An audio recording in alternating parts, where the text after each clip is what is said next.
अस्सलाम वालेकुम guys, welcome back to my channel doctor Kana Jatu. I hope you are well and doing great. So guys, हमारा जो lecture है वो genetic control of protein synthesis, cell function and cell reproduction means Guyton and Hall physiology का chapter number 3 है और उसका lecture number 4 आज हम डिस्कस करें। सो लेक्चर नंबर जो 1 से लेके 3 तक जो है वो वीडियोस अपलोड हो चुकी हैं, जिसमें हम लोगों ने ये इंट्रोडक्शन डिस्कस किया था, देन ये डायग्राम जो है वो डिटेल डिस्कस किया। उसके बाद हम लोगों ने मेन जो किस तरीके से हमारे पास जो है वो जेनेटिक कंट्रोल सिस्टम जीन्स जो है वो सेल न्यूक्लियस में काम करती है। देन उसके बाद डीएनए का मॉलिक्यूल क्या है, बेसिक बिल्डिंग ब्लॉक्स हम लोग डिस्कस कर चुके हैं उन लेक्चर्स में, ठीक है। सो उसके बाद न्यूक्लियोटाइड भी हमने डिस्कस किया था और हमारे पास ऑर्गेनाइजेशन ऑफ न्यूक्लियोटाइड किस तरीके से होती है डीएनए के अंदर, ठीक है। और बेसिक जो हमारे पास रूल होता है कि हमारे पास एडिनाइन जो है वो हमारे पास किसके साथ, थायमीन के साथ ही अटैच होगा, और प्यूरिन में गवानीन जो है वो साइटोसिन के साथ ही अटैच होगा। सो यहाँ तक हम लोग लेक्चर जो है वो लेक्चर नंबर 1 से लेकर लेक्चर नंबर 3 तक डिस्कस कर चुके हैं।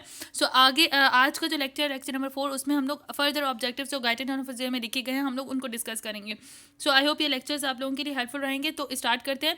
इससे पहले मेरी वीडियोस को लाइक भी करें, मेरे चैनल को सब्सक्राइब करें और हाँ आगे भी इन वीडियोस को शेयर करें ताकि हर स्टूडेंट को जो है वो इन वीडियोस से बेनिफिट हासिल हो सके। सो गाइस स्टार्ट करते हैं। आज हम जेनेटिक कोड से रिलेटेड डिस्कशन करेंगे। Genetic code, the importance of DNA lies in its ability to control the formation of protein in the cell. It does this by means of a genetic code. जो DNA की importance है वो इसी से आपको पता चल जाती है कि ये हमारे पास प्रोटीन को फॉर्म करवाता है हमारे सेल के अंदर। आपको पता है कि प्रोटीन हमारे सेल के अंदर कितने सारे फंक्शन परफॉर्म करते हैं। प्रोटीन एज अ एंजाइम्स भी होते हैं, प्रोटीन एज अ जो हमारे पास ऑर्गेनेन है उनमें स्ट्रक्चर भी प्रोवाइड करते हैं। सो और ये सब किसके थ्रू हो रहा होता है, एक जेनेटिक कोड के थ्रू हो रहा होता है, ठीक है। That is when the 2 strands of a DNA molecule are split apart, this exposes the purine and pyrimidine bases projecting to the side of the DNA strand as shown by the top strand and the figure 3.7। It is these projecting bases that form the genetic code है। देखो अब क्या होता है कि हमारे पास जब DNA का मॉलिक्यूल स्प्लिट होता है, क्योंकि न्यू डीएनए की फॉर्मेशन होती है या फिर हम लोग जब प्रोटीन की सिंथेसिस करवा रहे होते हैं, तो जब डीएनए का मॉलिक्यूल जब एक्सपोज होता है उस पर कुछ एंजाइम आके एक्ट करते हैं। सो ये बॉन्डिंग जो हाइड्रोनिक बॉन्डिंग थी प्यूरिन एंड पैरामाइडिन बेसिस के अंदर, वो हमारे पास क्या होगी, वो ब्रेक होगी, ठीक है। वो जब ब्रेक होती है, सो आपने देखा है इस डायग्राम के अंदर 3.7 डायग्राम के अंदर आप लोग देख रहे हैं कि हमारे पास ये एक स्ट्रैंड है डीएनए का और ये एक दूसरा स्ट्रैंड है। जब ये हमारे पास यहाँ पे ये दोनों स्ट्रैंड जो है स्प्लिट हो रहे होते हैं, तो यहाँ से हमारे पास ये जो हमारे पास काम है, ये हमारे पास जो न्यूक्लियोटाइड्स हैं, मीन्स कि ये हमारे पास जो दी गई हैं कि हमारे पास किस तरीके से न्यूक्लियोटाइड मिलकर डीएनए बना रहे थे, ये न्यूक्लियोटाइड अब यहाँ पे जेनेटिक कोड का काम करेंगे। अब वो किस तरीके से करेंगे, the genetic code consist of successive triplets of basis, that is each 3 successive base is a code word. The successive triplets eventually control the sequence of amino acid in the protein molecule that is to be synthesize in the cells. ये genetic code basically क्या होगा, हर amino acid का जो genetic code होगा basically 3 उसके अंदर triplets होंगे, 3 words होंगे, 3 हमारे पास ट्रिपलेट्स उसके अंदर काम कर रहे होंगे, तब जाके एक जेनेटिकल कोड बनता है, ठीक है, एक अमाइनो एसिड के लिए। अब ये जेनेटिक कोड है, मीन्स कि ट्रिपलेट ऑफ बेसिस से ये हमारे पास जेनेटिकल बनेगा, एक कोड वर्ड फिर कहलाएगा। और ये कोड क्या करता है, ये कोड बेसिकली जो अमाइनो एसिड की सीक्वेंस होता है ना प्रोटीन मॉलिक्यूल में, जब प्रोटीन सिंथेसाइज हो रहा होता है उसको ये कोड जो है सबसे वो जर्नलाइज करते हैं, वो इन कोड्स के थ्रू स्पेसिफाइज होते हैं वो अमाइनो एसिड प्रोटीन की सिंथेसिस में। Note in figure 3.6 that the top of strand of DNA reading from the left to right आप अगर रीड करते हैं इस डायग्राम के अंदर, has the genetic code GGC GGC, okay. उसके बाद है AGA, देन हमारे पास है CTT, the triplets being separated for one just a second, means कि यहाँ पे वो कह रहा है कि GGC AGA CCT the triplets being separated from one another by the arrows.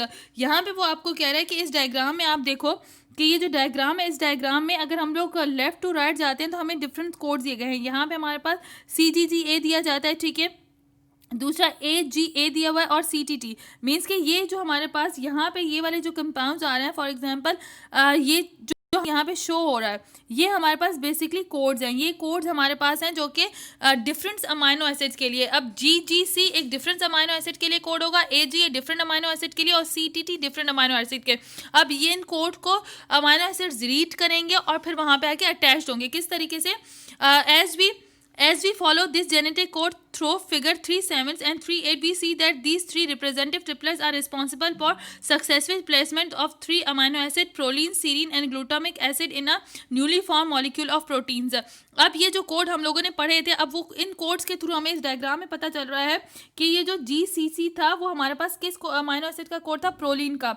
You और यू जो था वो सिरेन का था और GAA ग्लूटामिक एसिड का. मीन्स के अब यहाँ पे ये अमाइनो एसिड्स आके इस स्ट्रेंथ के साथ अटैच होंगे और प्रोटीन की सिंथेसिस होगी. सो एज अ रीडर्स ये काम करते हैं. ठीक है, सो हम लोगों ने ये सारी चीज़ें जो है वो प्रीवियस, अब हम लोग ने जेनेटिक कोड में ये पढ़ लिया कि हमारे पास ये देखो ये हमारे पास दो स्ट्रैंड जो है वो हमारे पास दो स्ट्रैंड सेपरेट हुए DNA के. अब यहाँ पे जो कोड दिए गए हैं कोडवर्ड के तौर पर, ये तीन ये हमारे पास बेसिस जो है वो अटैच्ड होंगी और एक अमाइनो एसिड का कोड बना ली. लाइक प्रोलीन यहाँ पे आके अटैच्ड होगा, फिर यहाँ पे जो ये वाला है यहाँ पे सीरीन अटैच्ड होगा, जो कि यहाँ पे देखो सीरीन अटैच्ड होगा, एंड देन हमारे पास फर्दर GAA के लिए ग्लूटामिक एसिड. सो इस तरीके से डिफरेंट जेनेटिक कोड्स होते हैं. ठीक है, तो जब DNA का स्ट्रैंड स्प्लिट होता है तो इसके ऊपर जब ये हमारे पास न्यूक्लियोटाइड होते हैं तो इनके ऊपर वही amino acid, specific amino acid जिनका कोड लिखा हुआ होगा DNA के स्ट्रैंड पे, वही आके यहाँ पे अटैच्ड होंगे और प्रोटीन को सिंथेसाइज कराएंगे. सो ये हमारे पास जेनेटिक, हमारे पास पूरा जो डिस्क्रिप्शन थी वो हम लोग ने जेनेटिक मिली. अब इस जेनेटिक कोड की बेसिस के ऊपर RNA की सिंथेसिस होगी और प्रोटीन की सिंथेसिस होगी, जो कि स्टेप बाय स्टेप फर्दर अगले ऑब्जेक्टिव्स में हमें बताया गया है. ठीक है, सो अब जेनेटिक कोड का आपका जो कॉन्सेप्ट है वो तो क्लियर हो गया यहाँ पे कि किस तरीके के जेनेटिक कोड जो है वो आप पर काम करेंगे और हमारे पास सिंथेसाइज करवाएंगे. अब फर्दर ऑब्जेक्टिव्स जो आगे हैं उसमें हम लोगों जो DNA कोड है सेल न्यूक्लियस के अंदर किस तरीके से ये ट्रांसफर होगा RNA में. ठीक है, और किस तरीके से मीन्स कि अब ट्रांसलेशन एंड ट्रांसक्रिप्शन ट्रांसलेशन का किस तरीके से प्रोसेस होगा और उसके बाद जो प्रोटीन सिंथेसिस होंगे वो हम लोग डिस्कस करेंगे. सो अब इस वीडियो को जेनेटिक कंट्रोल तक ही रखते हैं. आगे चल के वो उसको हम पूरी, क्योंकि वो सीक्वेंस है तो वो पूरी हम एक ही वीडियो में सीक्वेंस डिस्कस करेंगे ताकि आप लोगों के लिए वो सीक्वेंस इजी रह सके. टिल दैट अल्लाह हाफिज़ गाइस. आई होप ये लेक्चर आप लोगों के लिए हेल्पफुल रहेगा. इसके बाद हम लोग पूरी जो सिंथेसिस का फॉर्मेशन है लाइक RNA और प्रोटीन की सिंथेसिस है वो सारी डिस्कस करते हैं. टिल दैट अल्लाह हाफिज़ गाइस.